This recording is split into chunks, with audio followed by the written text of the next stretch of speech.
Oh, I was there, hated the day. The day was a miserable day. I mean, it was a... Really? I thought... Well, was it? Well, I can tell you now, it was the worst royal engagement I ever did, a royal wedding I ever did. You know, I thought to myself, you know, this is all showbiz rubbish. You're absolutely right. I mean, what I discovered was, of course, that she was hunting for a man, and there's no doubt she targeted Harry. The whole thing was just stage managed to suit them. This is not the Harry he was a few years ago. And the only reason he's not like that is he's following the requests of Meghan. He said himself, what Meghan wants, Meghan gets. And so he was angry, and I felt, you know, we were punished for that. Royal photographers and experts have finally exposed some ugly truths about Harry and Meghan's royal wedding. It might have appeared like a fairy tale wedding on TV, but behind the perfect ceremony, there was something entirely different that they tried to keep hidden. Now, those details have come out into the open. Arthur Edwards, who has been a personal photographer for the royal family and has traveled the world with Queen Elizabeth and even King Charles, was present at the wedding. Based on the relationship he had with the family, he was honored to be part of the ceremony, but he revealed that Harry was angry with the whole staff and the press and treated them badly. Harry and Meghan did not even let him click pictures properly. And the photographers they engaged for the job was 5 feet away. You know, it was just hopeless. And then the carriage shot, when they went past me in the carriage, they looked the other way. So for me, it was a disaster. And Well, was that deliberate? You were made to feel unwelcome I at the felt wedding? so. I felt it wasn't just me; it was the whole of the British press. You know? Before I discuss the conflicts, Arthur also shared the mismanagement. To show that he wasn't just another guest, but someone close to the royal household, he had to wear his traditional royal outfit. The suit he wore was so large that it looked like a winter outfit, but it wasn't winter at all. It was actually a summer wedding. He was very uncomfortable because the heat at the wedding venue was so intense that remaining in those heavy clothes for hours was almost unbearable. There was supposed to be shade covering the invited guests, but none was provided. Even the celebrities who attended couldn't take it anymore. They had to drop their pretense of remaining composed and started using their wedding programs to fan themselves. It wasn't the glamorous wedding everyone was watching on television. At that moment, with the blazing sun overhead, many people at the venue probably wished they had simply stayed home to watch the entire wedding procession instead of suffering under the scorching heat. When I think, you know, I've done some really lovely royal weddings. I did both King Charles's weddings. I did William's wedding. I did Andrew's wedding. I did Sophie and Edward. You know, I mean, they were lovely occasions. But that today, I couldn't get out of Windsor quick enough. I promise you that. The worst royal wedding. Then came the wedding planners. When the planners first started preparing for the ceremony, they had a specific number of guests they were told would be attending, so they planned everything according to those numbers. They even added a small allowance for unexpected guests just in case.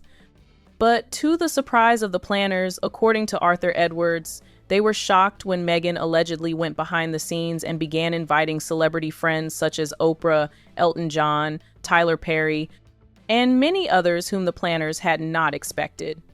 This made it clear that the event had become far more overwhelming than anyone had prepared for, creating several logistical issues because of the last-minute additions to the guest list. Events that happened on the actual wedding day itself.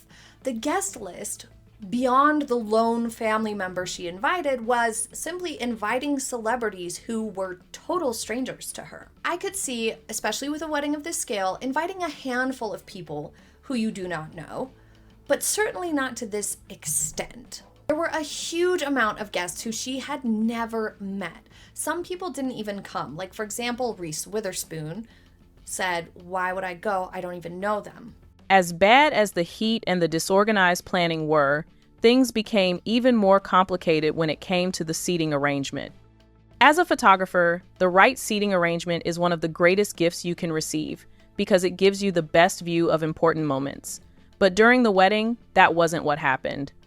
High-profile royal figures, some of whom had devoted years of service to the crown, found themselves seated toward the back of the venue, while Meghan's celebrity friends, who had played no meaningful role in the monarchy or even in the United Kingdom, were given seats closer to the front.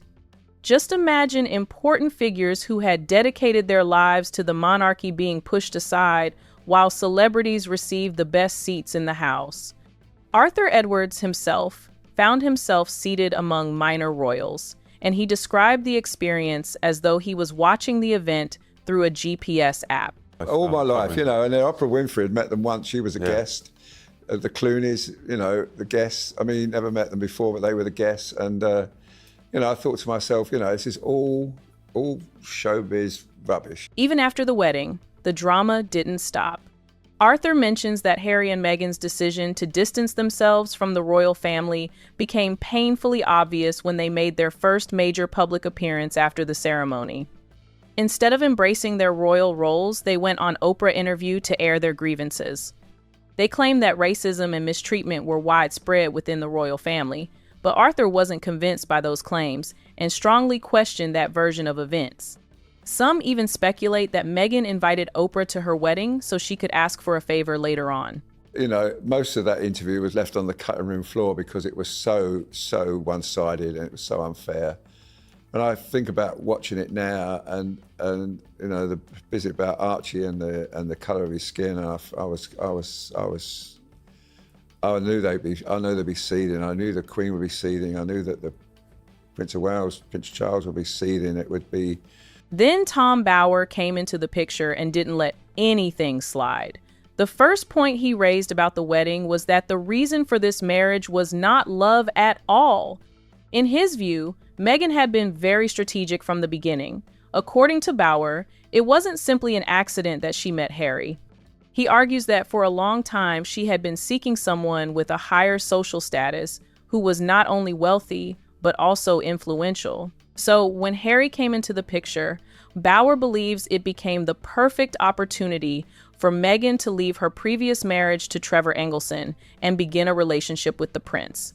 Well, you're absolutely right. I mean, what I discovered was, of course, that she was hunting for a man in England from 2013 onwards, when her marriage had crashed and she couldn't find anyone in Canada at the time.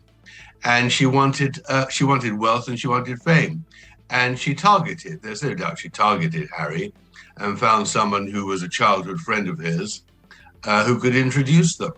And then on the days before they met at their blind meeting in a club in London, she researched Harry very carefully and knew exactly what buttons to press. Within a relatively short period, Harry was encouraged to move quickly toward marriage. Even when Prince William reportedly advised Harry not to rush into such an important decision, Harry didn't listen. Instead, all of his attention was focused on Meghan's urgency to move forward with the wedding so she could begin rubbing shoulders with some of the most influential people in the world. Then, when Meghan realized that there was growing opposition to certain aspects of the wedding, Bower claims she devised another strategy. According to his account, she wanted Harry's full attention and loyalty. He says Meghan allegedly convinced Harry that many of his close friends and longtime allies did not need to attend the wedding because she wanted the ceremony to focus primarily on the two of them. Harry reportedly agreed. A wedding that should have been filled with close friends and family instead became one where several of Harry's longtime friends were absent. That raises an obvious question. What would you call a wedding where many of the groom's closest friends are missing? How on earth can he stay with her? And the same then happened when they went to Tommy Inskip's wedding in Jamaica, which is a great friend of Harry's, who in the end was banned from the dinner after their wedding. Yeah, well, I know at least 3 of the very good friends were apparently banned, all by Meghan. And then they saw all these celebrities filing in. Exactly. Who'd known her about 3 minutes. Yeah, if that. Then came the celebrity guests Meghan invited to the wedding. According to Bower, this was part of a broader strategy. In case royal life didn't turn out the way she had hoped, she allegedly wanted to build strong relationships in the entertainment industry. The guest list was packed with A-list celebrities, and at the time, many people simply assumed Meghan was bringing her Hollywood world into the royal family. But Bower argues it was also an opportunity to plant seeds, build valuable connections, and network with influential figures long before anyone publicly knew that Harry and Meghan would eventually step back from royal life. She's a creature of Hollywood. She knows that celebrity images is what earns the money, and that's what she must protect. The wedding that was celebrated around the world would later be viewed by some observers as the beginning of a much larger conflict. Before the wedding, relations within the royal family appeared relatively peaceful. But only a few months later, everything changed. Harry published Spare, revealing private family matters. Then he and Meghan participated in the Oprah interview, where they discussed the royal family in great detail. After that came their Netflix projects, which brought even more private family issues into the public spotlight.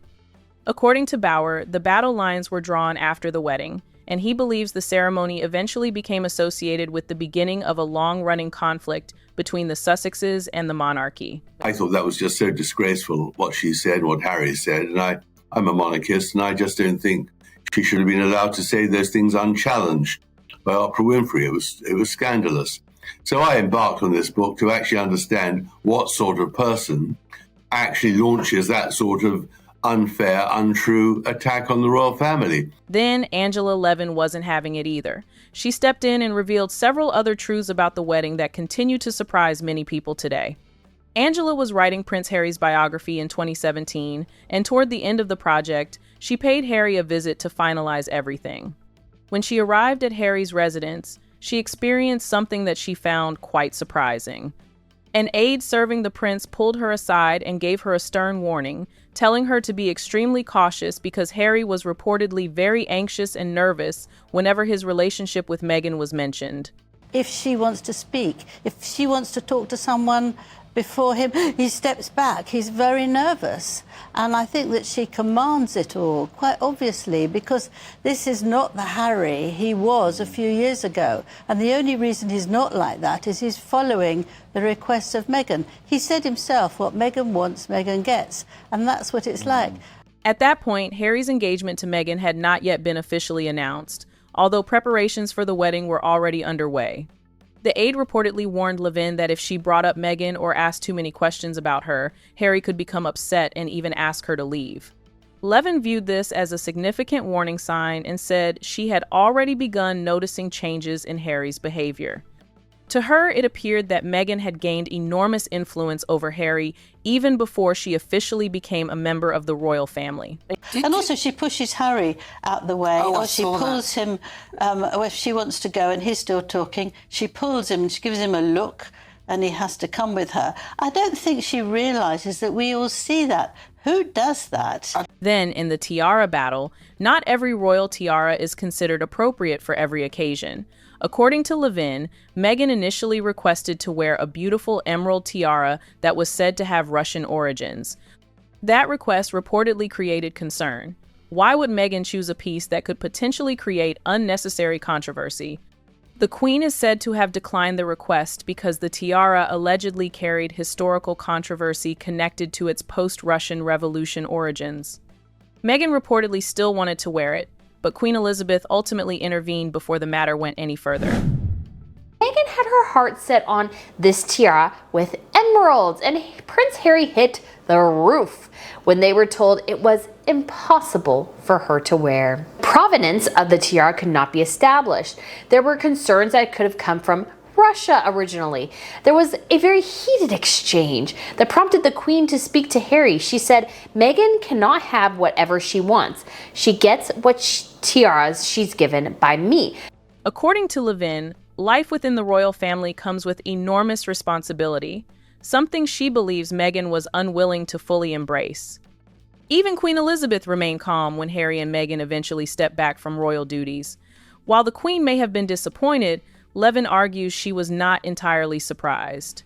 In her view, this suggested that Meghan's departure was not simply a reaction to alleged mistreatment, but reflected intentions that had existed long before the official exit. Levin maintains that the Queen treated people with fairness regardless of rank, and that Meghan and the royal family ultimately appeared to be moving in completely different directions. And I think that Meghan never wants to come back here because she hated the country and she hated being a member of the royal family. And she's not someone who wants to take sixth position. Harry's sixth in line to the throne. She didn't like that. She wants to be out there in front. So she doesn't want to come.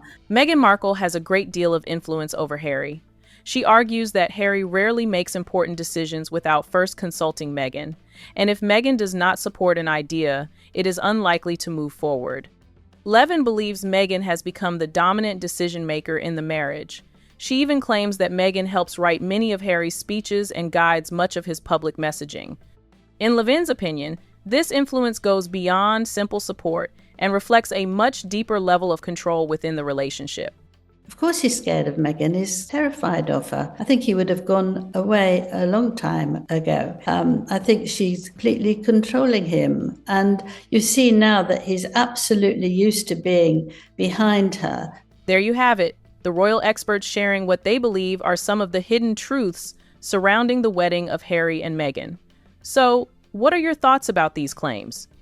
Let us know in the comments section, and don't forget to like, share, and subscribe. See you in the next video.